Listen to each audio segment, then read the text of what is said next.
The Coroner's Act has different definitions of what is a reportable death. The acts are looking for deaths that can be injury related or preventable.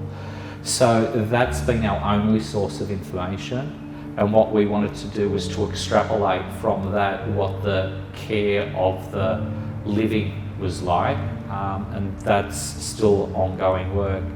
What the coroner's investigations have revealed is that people in nursing homes do die from suicide, they do die from assaulting each other, they do die from clinical care, they die from choking, they die from falls, they die from leaving the place without people knowing.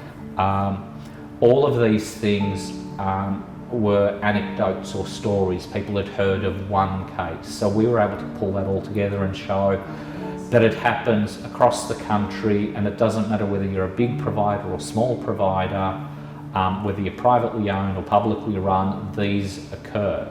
Yes.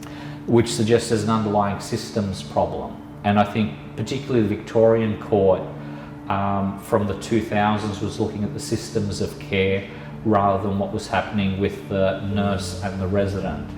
And so looking at policy governance of the nursing homes, reporting lines, whether there's a culture of reporting, how they look at the choice of the resident. So all of that's, we can see gradually integrated into the coroner's findings. So we're currently looking at the recommendations the coroners have made since 2000 and trying to understand whether the sector has in fact responded and applied them.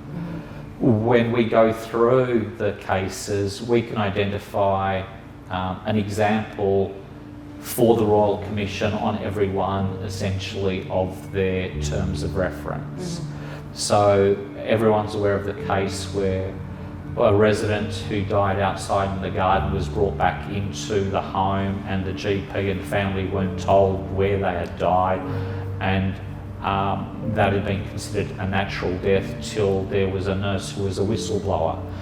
That case was looked at by the coroners. The case of young people dying in nursing homes, again, there are examples of those from the coroner's records which would have informed practice much earlier.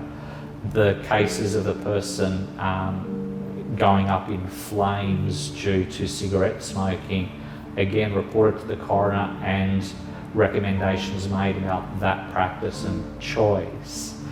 The need to check the credentials of your staff and get background checks is evident from the Quakers Hill fires in New South Wales over 8 to 10 years ago. Managing infectious outbreaks, be it gastroenteritis or influenza, again, cases have come through to the coroners that they've investigated. These are all examples, if they had been pulled together over the last 20 years and examined systematically, I think would have removed the need for a Royal Commission. Right. And part of that's related to the thinking that aged care is a free market luxury good, that you choose what you want and you pay what you're willing to afford, rather than to say it's a public necessity or essential service.